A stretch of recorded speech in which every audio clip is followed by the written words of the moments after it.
So today we're going to be talking about the myths of retirement living.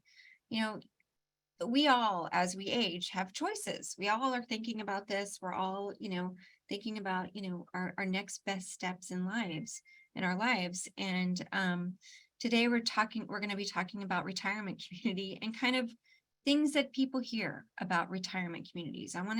We're going to be truthful and honest and transparent about what people talk about. It's questions that are kind of in the back of our minds about retirement living.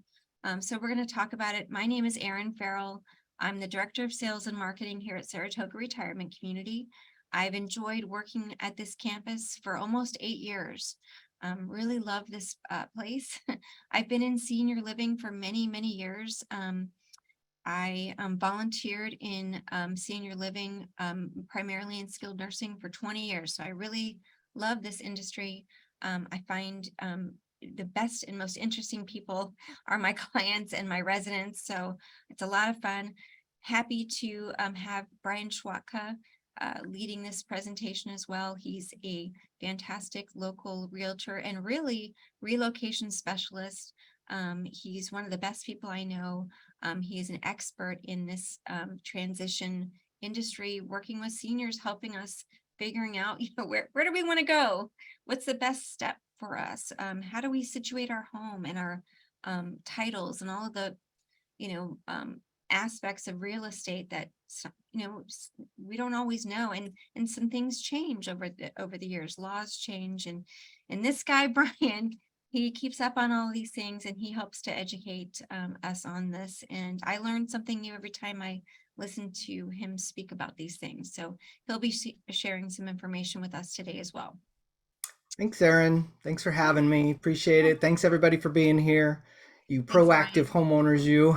Yeah, you guys are wise to do this for It's yourself. So all thank you. about education. So, yep, as Erin said, my name's Brian Schwatka. I'm a realtor and transition specialist with Keller Williams Bay Area Estates in Los Gatos. I've been in real estate coming up on 18 years now, so since 2004. My sole purpose is just to help homeowners, help you make the best decisions for your future, whether you're staying in your home and whether you're making a transition to a retirement community. So, in these 18 years when I first got started, I found that seniors in particular have a little bit of a challenge trying to decide if they should stay in their homes, age in place within home care, or make that transition to a retirement community. And they get this paralysis of analysis. We even have a whole webinar on the paralysis of analysis to help you get off one side or the other of the fence. So I started this Stay or Go homeowner system. It's a 5-step process. And it helps homeowners first evaluate where they stand. You need to know where you stand in your home ownership in these 5 areas: your finances, your health, your support network, your trust and estate, and your real estate. Once you've evaluated where you stand, then you kind of want to see, what do I want my future to look like? Not actually where I want to be, but what do I want that future to look like? So we do this postcard from the future, and we find out first, where are you? Where are you going? And then you educate yourself, and that's what you're doing here. You're going to be attending these webinars that we have every month at Saratoga Retirement Community. You can do personal consultations with Erin or myself, and the evaluate, envision, and educate. That gives you the clarity. Now comes the certainty of, where do you want to go? Do you want to transition to a new home? Or you want to stay in your current home? Do you want to transition to a retirement community, or transition out of the area, or a little bit of any of those? And then finally, we put together a plan for you. It's a personalized flight plan to give you a stress-free, that's number one, transition from one chapter of your life to the next. So we start with the Stay or Go workbook. That's here on the website, stayorgohomeowner.com. There's a Start Here tab with all those 5 steps, and you get the workbook, you fill out the workbook, or you can just decide here, I might want to go. Where would I go? I'm ready to go. So we understand you're having some difficulties. You're kind of on the fence. You're trying to decide all of the stuff. You're not alone. Everybody's in the same boat. So once you do decide to go, then there's the homework you're going to need between the time you put your name on the waiting list and the time you place your deposit, or when your apartment is up. And then there's the flight plan. This is the detailed how to sell your home step-by-step process. So that's the whole thing in a nutshell. All right, so retirement living. You do have a ton of options. Erin did mention you do have options, but After all these years, I've kind of boiled it down to really only two options. The first option, there's a big bucket of creative ideas. I'm going to stay in my home. I'm going to live with someone else. I'm going to have someone come live with me. I'm going to do in home care. Well, first you need to decide, can you physically and financially do that? Do I need to downsize to a home that better suits my community, my lifestyle right now? I don't want to remodel my home. I'm going to buy a new remodeled home. I'm going to relocate out of the area. All these different creative ideas, they're all great. I've heard a ton of them. But that bucket is that I'm going to stay in my home or someone's home, age in place, in home care, somewhat isolated. Or the other option is the continuing care retirement community, or the CCRC. So, really, I've simplified that for you. You have two options: it's stay or it's go. So, what we're going to do today is we're going to talk about the myths that you may have heard, but we're going to start out with what really is a continuing care retirement community. Erin's going to tell you about that. She's also going to tell you what your monthly fee includes, and she's going to show you what types of homes are available. Then we're going to switch gears and we're going to get into the top 10 myths of what we've heard of 50 some odd years of combined experience between Erin and myself.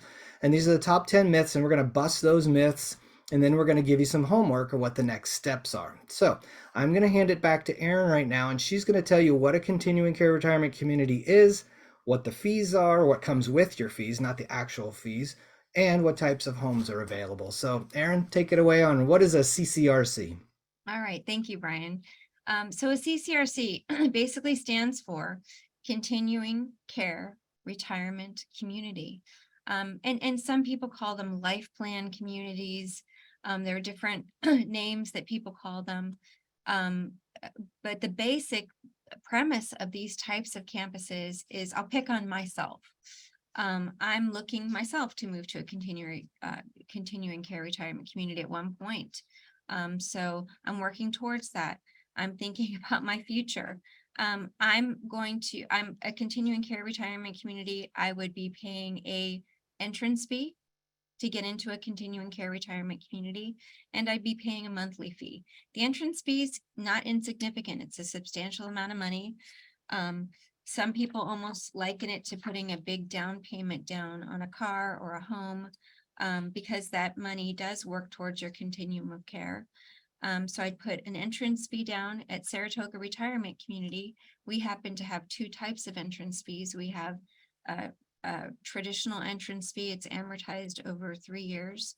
And then we have a refundable entrance fee, an 80% refundable contract. So ask me about that when you want to tour the campus. We'll definitely go over the specifics of what we offer here. But as a whole, continuing care retirement communities generally will expect you to pay an entrance fee and a monthly fee. But what you get is you join this campus and you get a beautiful apartment. Most campuses have a variety of styles of apartments. At Saratoga, we have 1-bedroom apartments, 2-bedroom apartments, cottages. I'm sure many of you have heard of our beautiful cottages. They're like, single family homes. They're essentially duplexes with backyards and garages. So we have a variety of options for what different people want. So you have this beautiful living situation, and you have a beautiful indoor pool. You have, a fitness center, a plethora of classes and educational opportunities. Some people liken it to living in a country club, with built-in healthcare when we need it. Or I've heard people use it's a cruise ship on land. And oftentimes residents will tell me it feels like a college campus. I'm involved, I'm doing these things, I'm taking these classes, but you've paid that entrance fee, you're paying that monthly fee, and you've signed a contract that guarantees you access to higher levels of care if and when you ever need them. And so the big, huge benefit of this for you're here because you're a planner. You've planned your whole life. You've done well for yourselves. You've planned your whole life, and you're here because you're thinking about, how do I make the best plan for myself? And frankly, I personally think the best plan for any of us, if we can do this for ourselves, is a continuing care retirement community, because this is a way how we can set ourselves up for success as we age. We enter into a contract with this campus. We live a fantastic, rich, fantastic, amazing life in independent living, learning and growing as individuals.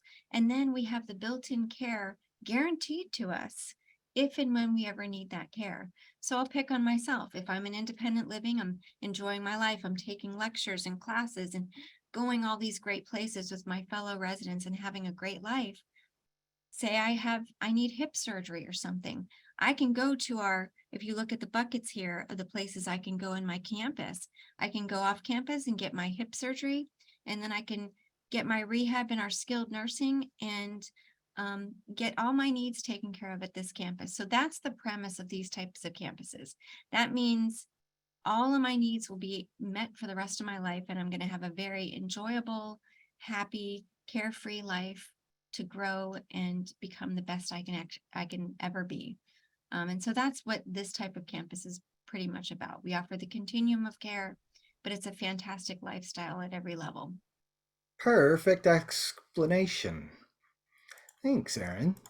So here's I gathered these from the Saratoga Retirement Community website. These are all of the features, benefits, activities, pluses, and so of that your month that you get for your that monthly fee. Because a lot of people say, well, what am I paying the monthly fee for, right? So It's very much like I've had you actually filmed one of our residents who said it's like summer camp every yeah, day. And it really is. I mean, residents enjoy, they can wake up and go take a class. They can go take an aquatics class. They can, next they can, get ready and go for a, a bocce ball game, and then later they can take a lecture. They can, there's so much to do on this campus. It's fun. Every day there's something different and fun to do. yeah.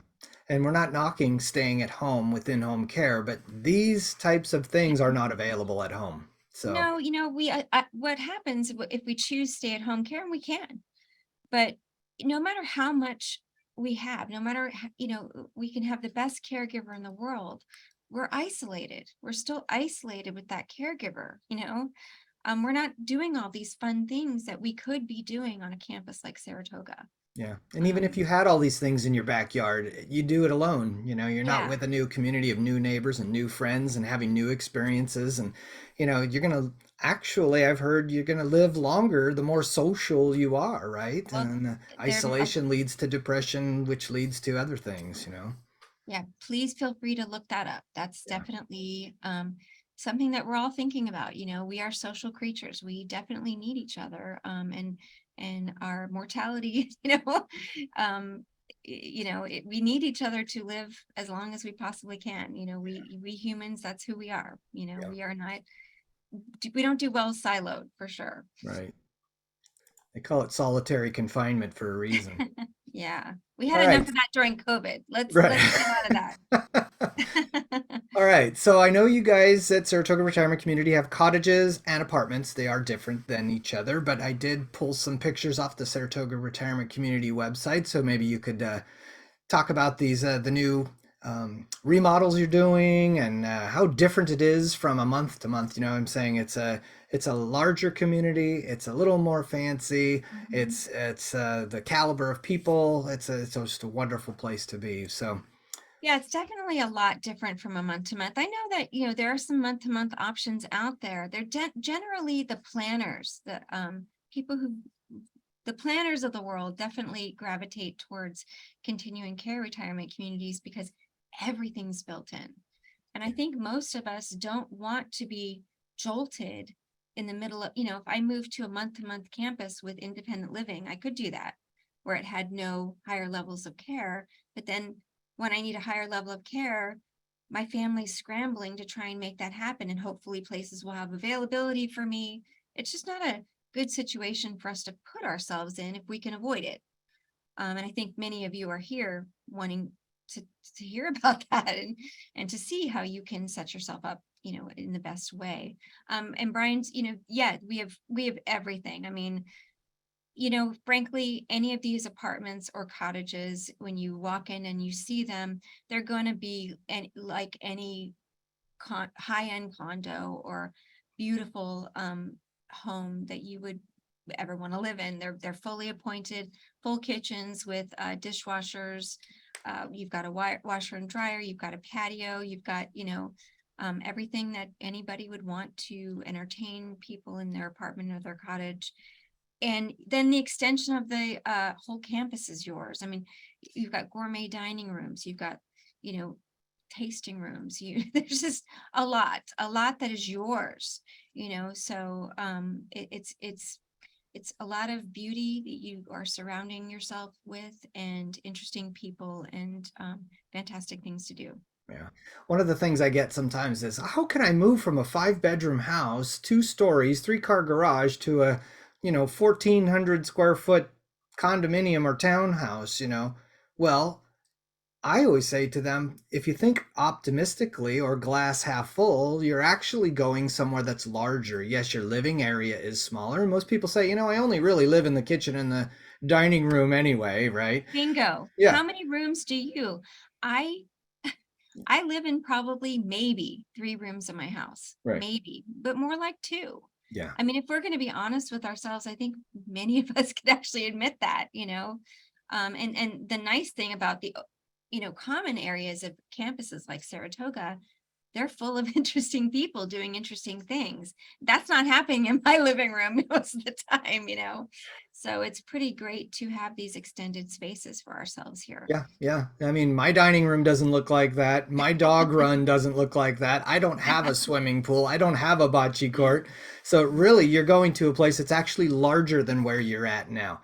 And some people Definitely. say, "Oh, well, I have all my woodworking stuff." Hey, they got a woodworking room. Oh, all my art stuff. They got an art place. I got this Yeah. big piano. We got 2 pianos. I mean, Yeah. everything you need's already there. You just have to think differently. Absolutely. And people bring their pianos. We have people bringing baby grands to their apartments. So, I mean, if people make it work for themselves, and it's not hard to make it work for us. You're right.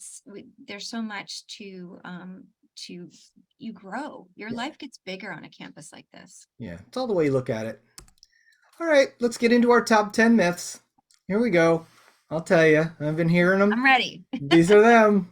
So the one I hear the most, and this is right from my mom's mouth, is that I'm too young. I'm too young to go there. It's going to make me feel old. There's going to be people there that are going to. Well, again, it's perspective. It's glass half full, glass half empty. Optimistically, you want to be around like-minded people, and these are your new neighbors. Your other neighbors left your neighborhood, and your neighborhood is now new, and maybe some friends have left, and this is a new place to make new neighbors, new friends, do new things. So do you ever get that when someone says, "Oh, I'm too young, Erin. I don't want to go. I'll wait till I'm really old. I don't want to feel old."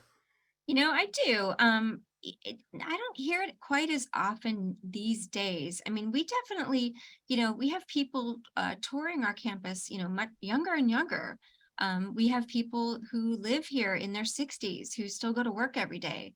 So I think many people are now considering this lifestyle for themselves younger than ever.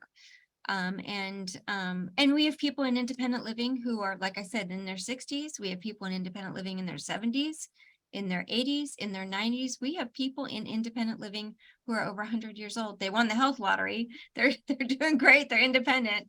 And it's all about how we feel. I mean, we choose how we feel about ourselves as we age. We can either have fun with one another and make it the best and most exciting, vibrant time of our lives. Um, and I think that's what the people who choose these types of campuses do. They see it as an adventure. They see it as a growth for themselves, a way to enhance their lives and expand their life experience. Yeah. If you're around older people, hey, then you're going to feel young. If you're around Yeah, young right? people, you're going to feel young. Absolutely. It's a win-win. All right, the next question we get, or they're not sure of, is that wow, I like my home now because I've got that extra bedroom. The kids come over, we pull out the sofa bed or whatever. They come over, and I've got the pool and all these different things that the kids love coming over. Well, sometimes they actually don't love coming over either. Sometimes, maybe they feel obligated or burdened when they come over. But when you're at a community, can you have overnight guests, Erin, at Saratoga Retirement Community? Oh, absolutely. And to your point, I mean, I'm at the point where when my computer breaks or something goes wrong, I do call my kids. I don't know. I get them on the phone. How do you fix this thing on and you're right. I wonder if they even want to come visit, but it's so different when family comes, and absolutely families can come and stay. If I lived at Saratoga Retirement Community, my family could come and stay with me and they could just enjoy their time with me because we have people here to help me with whatever I need, Yeah. if I was a resident at Saratoga. So the nice thing is absolutely your family can come and stay with you. Your grandkids can swim in the pool. It can be a great fun time. This is a fun campus for you and your family. But they get to enjoy it. They get to enjoy you. They get to enjoy the food. They get to enjoy fun with you. They don't have to worry about your needs, because your needs you're taking care of. You're just showing them a good time. And it's a great, families love visiting campus. Yeah. And overnight, gosh, if a friend invited me to stay overnight, I'd probably be at the hotel down the street anyway. But, the campus, Yeah. heck, Sunday brunch and all those Oh, fun yeah. things. Yeah. A lot of people like staying with their families for weeks, Yeah. Yeah, here. All right. So, a lot of questions about meals. Lots of different communities have different plans and different options. Some you get 3 meals, some you get a meal plan. So, at Saratoga Retirement Community, are we on a meal plan? And can you tell us a little bit about that? Sure, sure, sure. So we are on a meal plan at Saratoga. In independent living, every resident gets 500 points per month. They can use those points for breakfast, lunch, or dinner. We have a casual cafe that serves breakfast and lunch. We have a beautiful fine dining restaurant that serves lunch and dinner. And residents can use their points for any of those meals. They equate to about 1 meal per day, because again, our residents have these gorgeous apartments and cottages with full kitchens. So the residents here really like kind of 1 meal per day set up for themselves. If a resident wanted to buy more points, though, they most certainly could if they wanted to have 2 meals per day.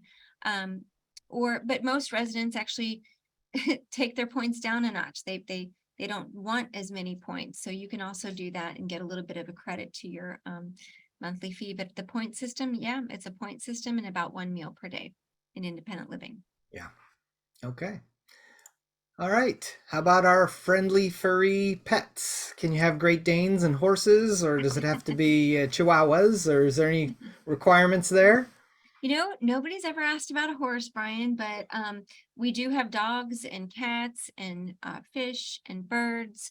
And we don't have a size limit on dogs. They have to be friendly and, of course, leashed and all their shots and everything. But pets are beloved here and popular, and we love our pets at Saratoga. And a dog park is coming, I heard.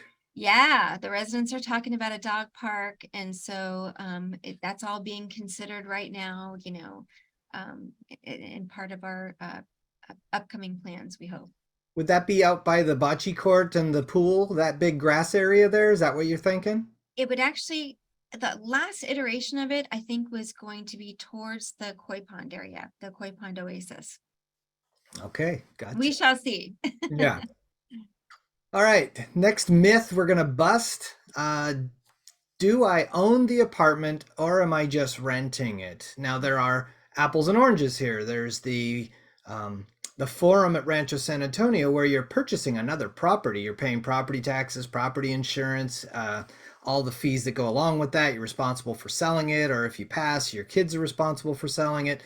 So it's apples and oranges, right? So do we own the apartment at Saratoga? And then diving down a little bit deeper, we talked earlier about a month to month setup or a buy-in plus a month to month. What's the difference there? So first off, do I own the apartment, and the difference between the month to month and the buy-in? You've already mentioned that kind of a little bit, but go ahead and tell us how that works. So really quickly, so at Saratoga, it's an entrance fee that you'd be paying. You wouldn't own the apartment or the cottage. We're actually owned by a nonprofit group called the Odd Fellows. So they own the campus. Residents sign a contract here. They are contracted residents. They pay an entrance fee and a monthly fee. Now, we do have a refundable entrance fee. I touched on that briefly earlier. We do have an 80% refundable entrance fee, and I'll pick on myself. If I chose that 80%, if I became a resident here at Saratoga, I chose that 80% refundable entrance fee. My heirs, once I pay that entrance fee, say it's $700,000. Once I pay that entrance fee, at one point in my life, when if I'm here however long, 5 years, 10 years, 20 years, 30 years, whenever I pass away, my estate will get 80% of that $700,000 once my apartment or cottage is reoccupied. And so I wouldn't own that apartment or cottage, but I could have a refundable contract that would refund a portion of that entrance fees to my heirs or to my estate or to a charity, whatever I want it to go to. And so that's kind of how our campus works. We have a traditional kind of non-refundable type of contract and a refundable here. We offer both types, 2 types of contracts here. And I did touch on, of course, the difference between a month-to-month campus and a continuing care retirement community. Continuing care retirement community is definitely some place that people go where people who've planned, they want that country club lifestyle, they want the continuum of care. They don't want to have to move off, campus and scramble looking for healthcare. They don't want that for themselves or their families. They want to know that there's a great place for them, that knows their dietary preferences, that their friends can easily come and visit. If they need care, it's all in one place for them. They have it all for themselves. Yeah. So that's the difference. So it's like a country club membership as opposed to renting an apartment. Correct. Right. Yeah. If they want you to leave, then they'll tell you to leave. Thanks for At a month to month, yes. at a month to month. Thanks. Yeah. Take care. Or you ran out Correct. of money and you can't afford your rent. Well, Yeah. sorry, you're gonna have to leave. But Or if they close, bye, you're a yeah, month to month person. Yeah, yeah, I know. It's there not a great permanent solution, I don't think, for. exactly. Yeah. All right, that kind of dovetails into this. What if I move in and then I change my mind? And I'm going to add a little something to that within the first 3 years. Mm. Okay, what if I move in and I change my mind within the first 3 years? Okay. What happens? So I will tell you, here, people who sign their contract and they pay their entrance fee, there's a 90-day out. First of all, let me say that most people who consider a campus like Saratoga, a continuing care campus, they've done their homework. You guys are visiting campuses.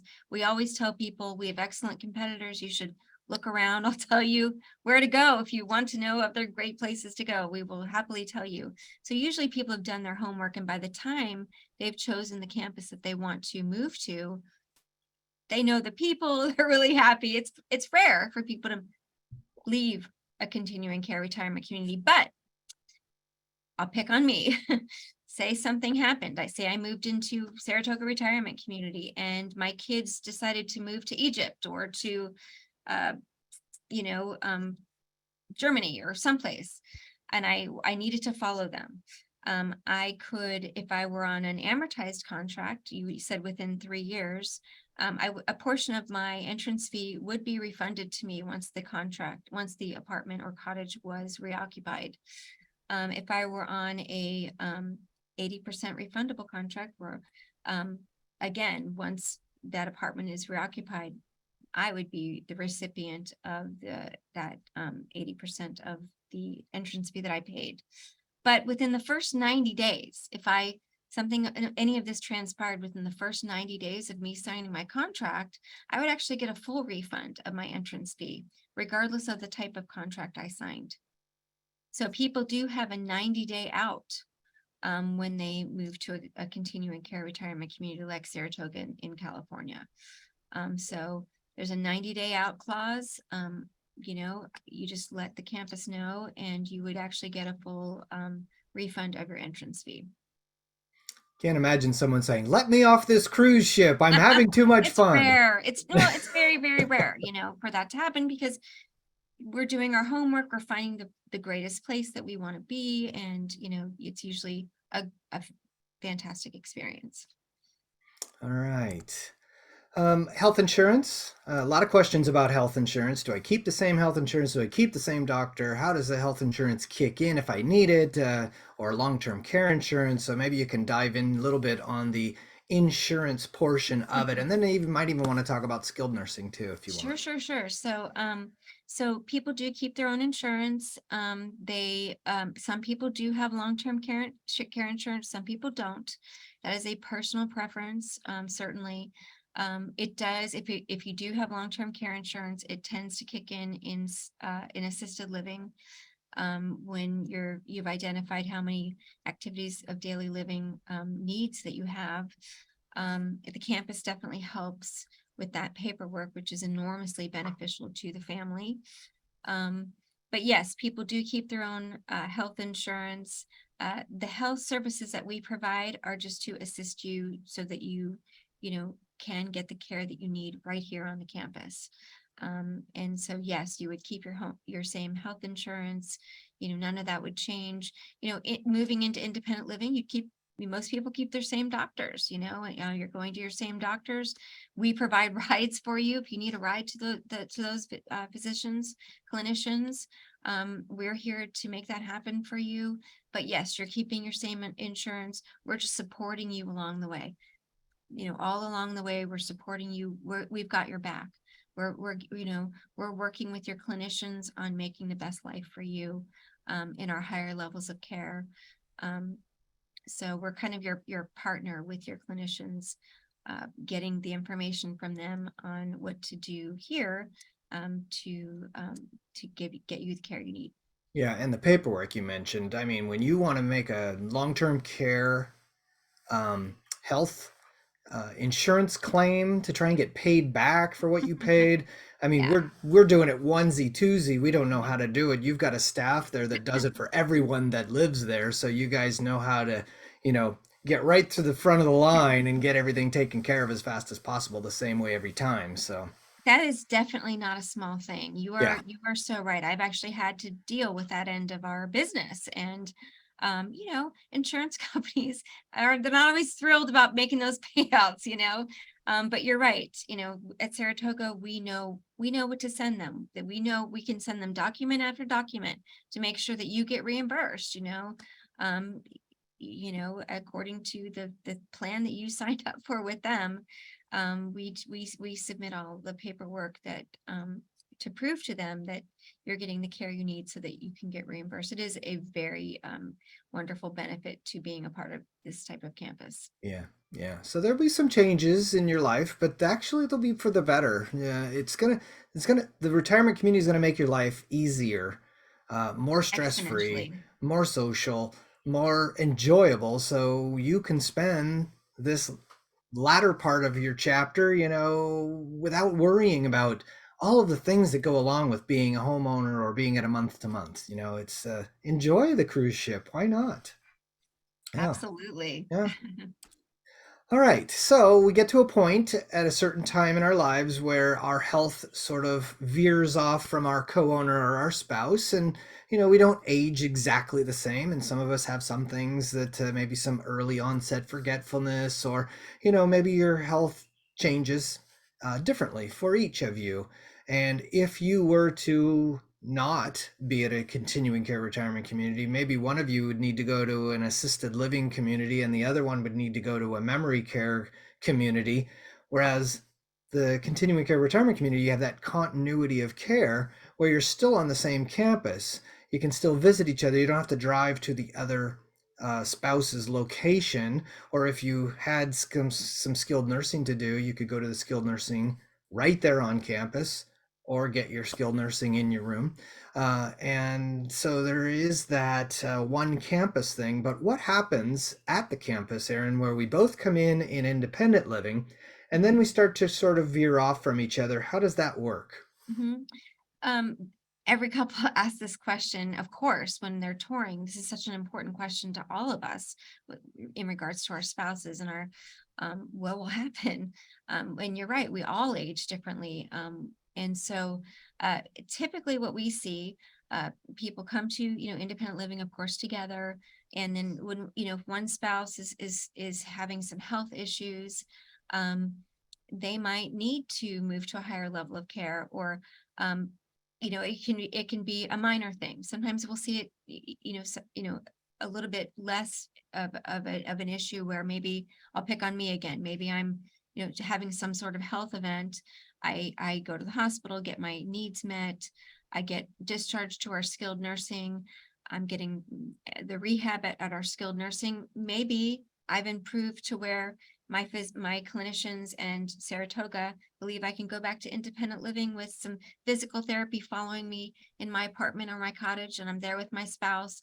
Maybe I'm hiring a caregiver to kind of work with me for a month to get me over like a medical hump, right? And then I'm independent and still, living an independent life.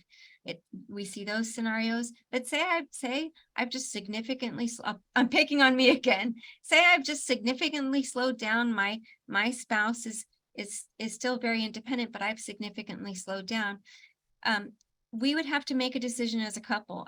Together we could move to assisted living together. That happens. Where even though my spouse needs no assistance whatsoever, together we might see a great apartment over an assisted living that's available, when we might say, let's just do it. And here's why.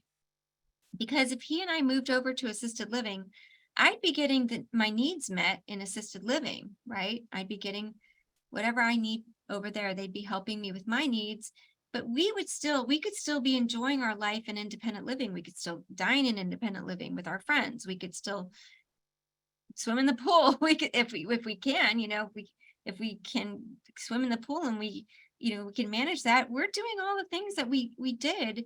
I'm just getting the help I need in assisted living with, so we could do that. Or maybe one of us stays in independent living and one of us moves to a smaller apartment in assisted living. And again, I'm getting my needs met. We're hanging out, having dinner. I think couples do it different ways. I do see a lot of couples move over together. So I think it's very individual as to but I can tell you one thing I hear from so many couples that have moved here over the 8 years that I've been here is, this is such a great experience. If my spouse is in skilled nursing, they're right there. I walk over and have breakfast with them. I walk over and am able to be a part of their therapy. It's You're right here on campus with your friends, and everyone's here for you. It makes it so much easier. Dealing with it all too. The emotional aspect, your friends are here and they're helping you. And it's a beautiful situation. You, of Yeah. course, have a ton of staff helping you through these transitions and making it easier, taking the burden off of your kids and yourself. And yeah, so that's typically how these types of transitions Yeah. work. And all the way down to memory care. The thing that someone with cognitive impairment needs is consistency, um, of their environment, consistency of the people they see, and that's what they need, they long for. And when you have to go to a separate memory care community, you're not there, it's Yeah. different.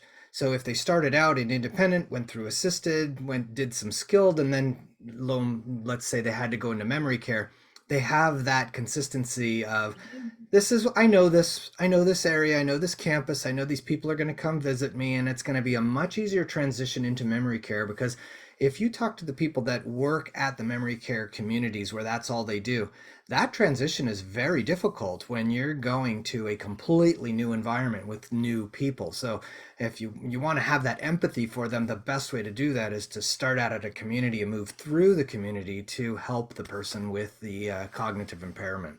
Well, and through all levels of care, Yeah. Brian. I mean, if I lived here and I had to go to even skilled nursing temporarily just to get my rehab, I have the same chefs who know my dietary preferences. I Yeah. have the same resident services team who see me all the time and know me.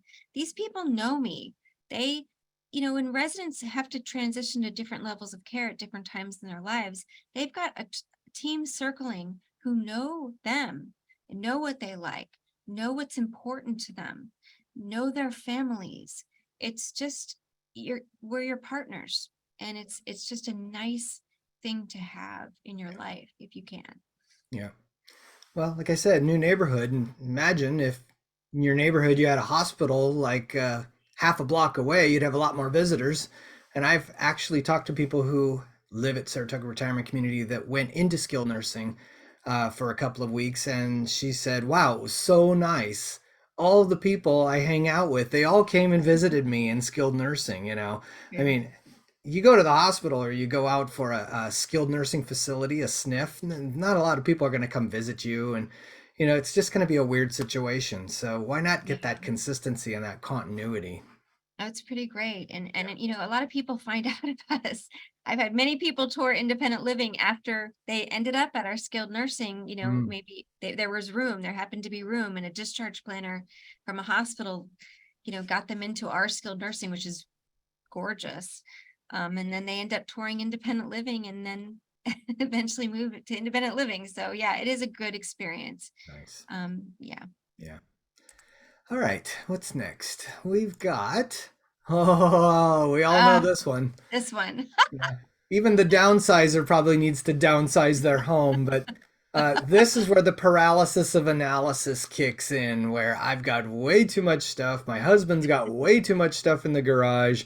I'm overwhelmed. I don't even want to think about it. I don't know where to start. And so I'm not going to start. And then we wait too long, and then our options are reduced. So, um, I know probably 90% of you out there are thinking this right here.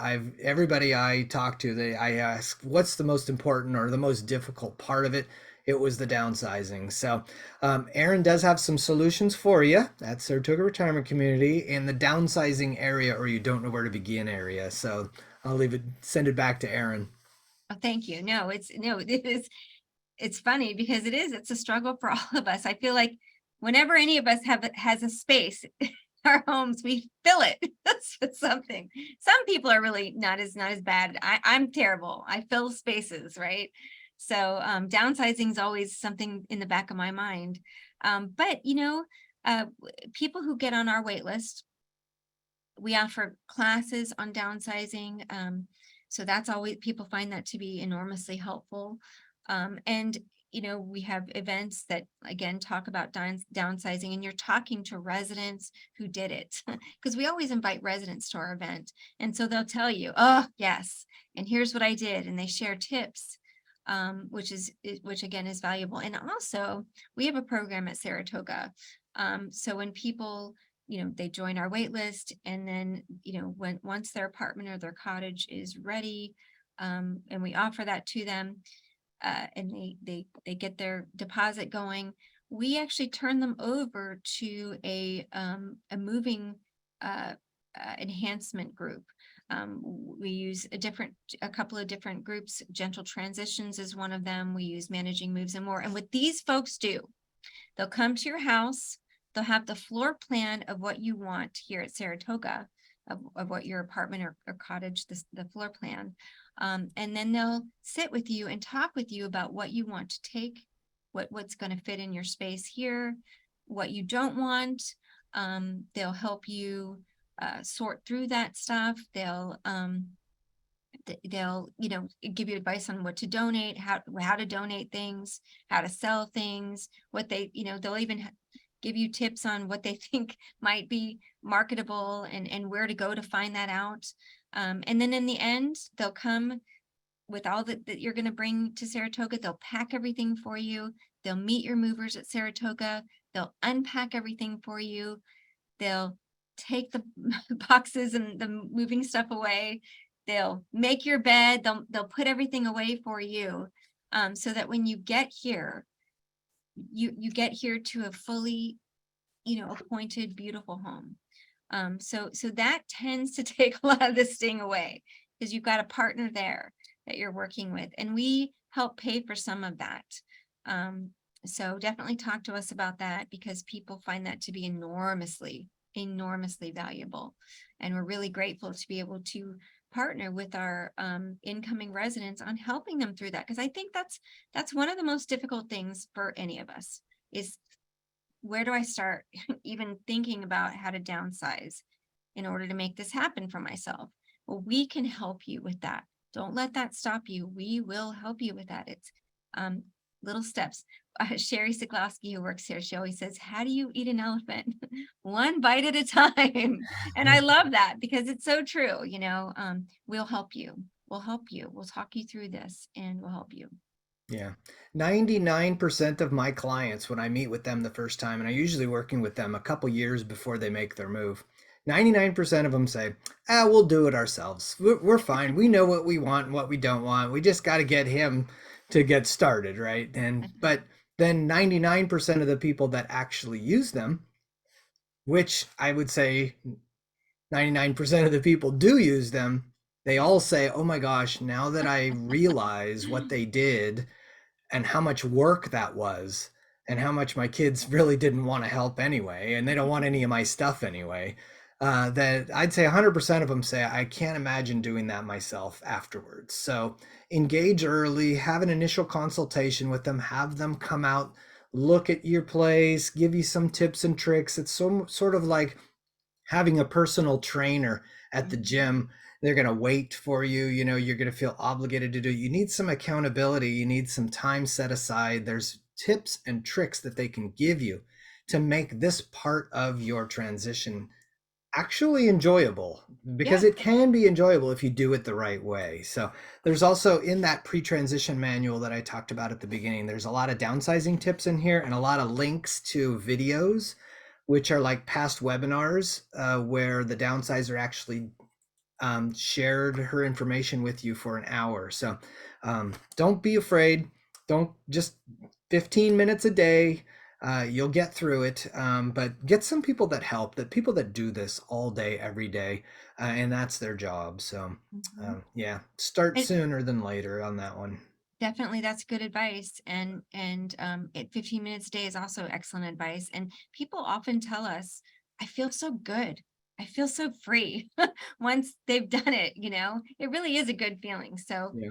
and some people, by the way, will reach out to these types of companies well before they're even working with any community. And you are most welcome to do that. There are many types of companies out there. I'm happy to give you some phone numbers. Call me, I'll get you a list of some places to call. So some people just want, they'll give you all these companies will give you free estimates. They'll come to your house and give you an estimate, so doesn't hurt to ask. Yeah. All right. So we're kind of running near the end of our time. So tell them how the waiting list works, and how do you get on it? What does it cost? And what they should do once they're on it? Sure. So love your pictures on this presentation, Brian. The waiting list. So it's $1,000 to get on our applicant list. We work with you pretty much, we sit down together, figure out what your time frame is. Maybe you're thinking you're a couple years out. We talk about that. We together we determine, you let us know, I'm really interested in a 1-bedroom. I like this style of a 2-bedroom actually, or I want a cottage, we're working with you on figuring out what it is that you want at Saratoga. And then while you're on the wait list, you're going to be invited into several events a year, parties. Like I said, we invite residents to join us so that you'll get to meet residents, get to know some residents on a more intimate level. You'll get to know some key staff members. We invite them to events as well. So our goal is to get you to know us much better. By the time your apartment and cottage is here, you feel so ready and excited to be a part of the campus. So that's kind of how the wait list works. It's completely refundable. So say you're on a couple of different wait lists and you end up moving to another campus. Our wait list and our wait list fee is completely refundable. You just get a refund for that application fee. Okay. And you want to be a little bit of a squeaky wheel. Yes. All right. Well, that was the top 10 of our myths. Now, I have one more bonus one, number 11, we'll call it. And I hear about this one all the time, and this is the most dangerous one. Okay. Some people say, I'm just going to wait. Remember, because I feel a little too young. I'm going to wait till my health declines a little bit before I get on the waiting list. And I got to tell you, that waiting list is what, 2 to 3 years long. There's a lot can happen in 2 to 3 years. So the little insurance policy is definitely be on that waiting list, but don't wait till your health declines, because the problem there comes. Well, let me back up a little bit. You're in an independent mode right now. You are living in your home. Maybe you get a little bit of in-home care here and there. And now you're starting to think, my friends are having fun on the cruise ship on the independent living community over there. And I'm maybe feeling a little lonely, need a little help around the house. And I'm starting to feel like, maybe this is the right time. Now, that's the right time to actually start thinking about making a transition. You don't want to wait until you get in this mode of, I'm an assisted living type of resident. Now, that could be, wow, I need a little bit of in-home care every day, or maybe I'm needing it maybe 10 hours a week or something.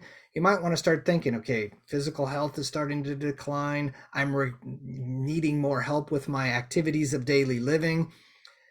You need to catch that bus before it leaves. You need to make a move before you cross that red line into the assisted living. And the problem there comes when people wait too long to decide. The problem there is the continuing care retirement communities, they all want you to come in the independent living front door, right? Here I come. I'm going to stay there for 3 or 5 years. I'm going to be independent. I'm going to be loving it. And then I move through the continuum of care. Well, the problem comes if you waited too long, right?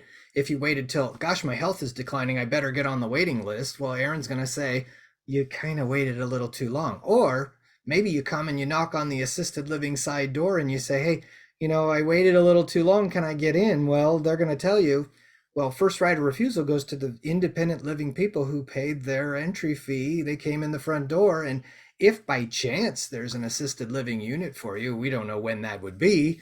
But if by chance we have one, we'll let you know. Well, that list is probably pretty long. And now you're in a reactive mode. And now people are making decisions on your behalf. You're forced to do things that you may not have done.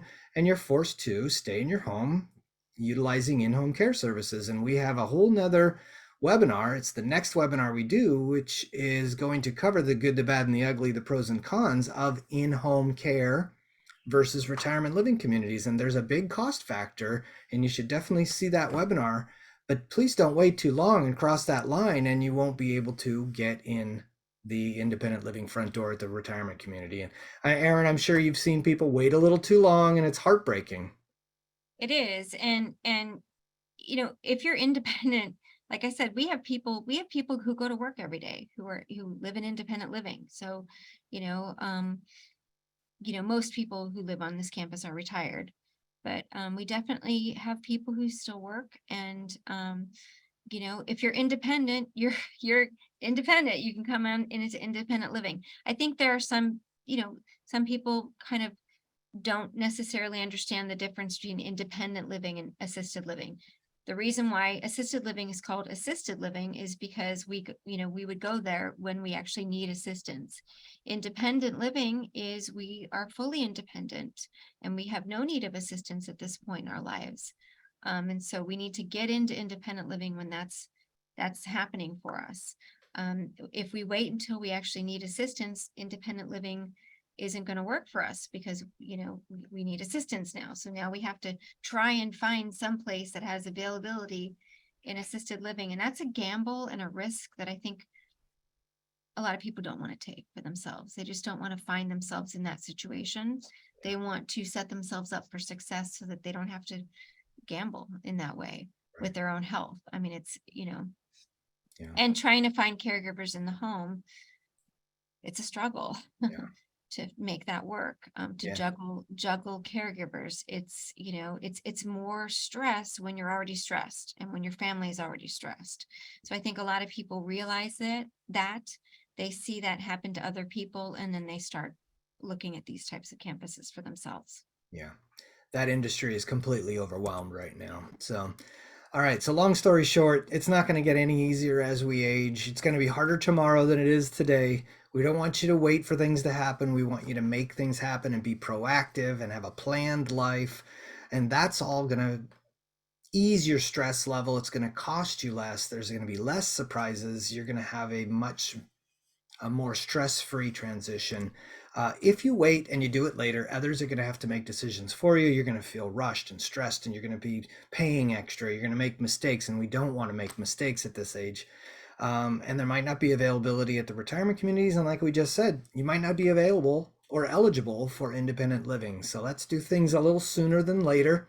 What the next steps are for you, homework wise, would be get together with Erin, have a little consultation. She's always there for you. Doors always open. No expectations, no pressure to get on the wait list. None of that. We want you to make the best decisions for your future, whether you're staying or whether you're going. And we've got a ton of free experience in these databases that we have here. If you want to get together with me on the stayergohomeowner.com website, there's a start here button where I can help you evaluate where you are currently. I can help you get a postcard from the future of what you might think your life's going to look like in a few years. I'll give you some education, give you some tools and some videos to watch. That's all in the Start Here manual. We can explore your options, whether it's here, there, in your home, out of the area, retirement communities. I know a lot about retirement communities, and then I can help you put the plan together, the flight plan. So that's all at stayergohomeowner.com. You got the workbook, and there's the pre-transition guide, all your homework between the time you put your name on the waiting list. And if your name's already on the waiting list, feel free to get this from me. And I go over all of these things in the workbook. You can do it on your own, or we can do it on the phone or on a Zoom call or in person. Totally up to you. No expectations on my part as well. Here are the rest of the webinars for the rest of the year. We've already done Should You Stay or Should You Go? We did an Applicant 101 in person and online. We did today was the Myths of Retirement Living Communities. And next month in May is the in-home care versus retirement living communities. We're going to be real upfront about that. There's pros and cons of each. Then you're still maybe on the fence. We're going to try and break your paralysis of analysis to get you off one way or the other. Then we go into the Ready, Set, Go, which is all of your homework. I'm going to go over this manual in a webinar, and then we're going to go through the whole flight plan in a webinar of everything you need to do should you decide to sell your home. So check with Erin or Sherry to register for those webinars. And we just finished at 12 o'clock, and so we hit our number, but we do have some questions for Erin that do you have time to run by those? Yes, Okay. quickly running by them. I All see right. them. Now, I just, if you need to leave, everyone, you can leave. We've got the recording. But if you can stay an extra, let's say 5 minutes, we can maybe cover these questions. and by the way, all of you, I mean, truly, if you have any questions about Saratoga, or the industry is continuing care retirement communities as a whole, feel free to call me. Happy to share any information that I can with you. I can point you in other directions if that would be most helpful. We're just here to help you make this decision for yourselves. It's a lot to think about, a lot of moving parts. We definitely understand. You might have certain situations that are definitely specific to you. Call me. Happy to share any information I can with you. All right, so let's do 1 minute per question. We've got one from a guest here who asks, additional fees if you move to skilled nursing. So as you go through the continuum of care at the community, do your fees go up? They do. We have our fee schedule on the website, but I'm happy to send our fee schedule to any of you that wants to see all of our fees for all levels of care: independent living, assisted living, skilled nursing, memory support. Happy to share all those pricing opportunities with you. But once you And pay your entrance fee, it's just the monthly that goes up. Is that correct. correct? Yes. Yeah. All right. Next question is, how many residents currently live there? So in independent living, about 210 now. We've never had so many residents in independent living in our history. We're completely full, of course. And on the campus as a whole, about 350. Nice So neighborhood. it's beautiful, Okay. beautiful We already neighborhood. answered this next question. Well, pets How are many? allowed, but how many pets are allowed? It depends on your situation. I think the contract says one pet, but it says that it's to the discretion of our executive director. So I know some people have two cats. I think one resident even has two dogs, you know, but it's again, it's one pet, but we make exceptions. We work with our residents Okay, last question. when appropriate, when Right, appropriate. right. Not two Great Danes. Or Well, for up to me. yeah, No, right. kidding. Yeah. Okay, last question is, can you speak about diversity or demographic at Mhm. Saratoga Retirement Community, ethnicities, all that kind of thing? Is there a spread? It's a bit, it runs the gamut. The residents themselves would tell you we have people representing almost from many countries of the world, many disciplines, so many different types of professions, um, and demographically, I mean, well, we have residents who come from all over the country, all over the world. People move here from, all different places. We have a lot of Saratoga residents, who've lived in Saratoga their whole, for many, many years. Um, but as far as other types of demographics, people are of various different origins. We have, Caucasian, we have Asian. Probably our largest incoming demographic is Asian. Um, uh, you know, Asian demographic is definitely our biggest incoming demographic. For example, over the last 5 years, the residents developed a Mandarin club. We have a beautiful Mandarin club, um, and so now that's growing.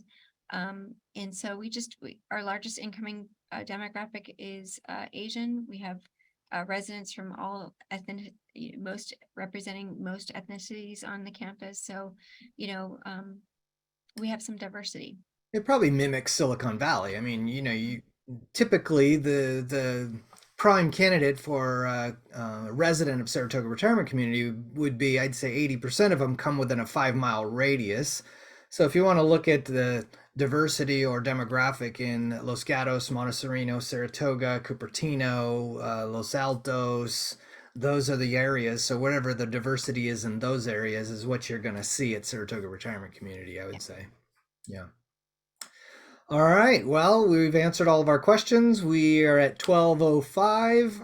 I just want to thank you again for having me. We always have so much fun doing this, the myths of retirement living. Hopefully, we've broken or we've busted some myths that you've had about retirement living community. They are much different than they used to be. Like Erin said, go out and look at the apples and the oranges and the pineapples and the tangerines. Every single one is different. I don't know two that are exactly the same. Even in the same company, the different locations are different. So go there and experience them and get the vibe and have lunch and ask your friends and just get with us and use Erin and I as sounding boards and sanity checks, because someone might tell you something, it might sound a little weird. Give us a call. We'll tell you, that's not right. It's not what I've heard. We're real honest. You ask us a question and we're going to give you the honest answer, sometimes to a fault, but we want you to make these best decisions for your future. So thanks, Erin, for having me, and thanks for inviting me. Thanks, Brian. This is fun. Thank you all so much for joining us and taking the time. All right, take care, everyone. Bye bye. Bye.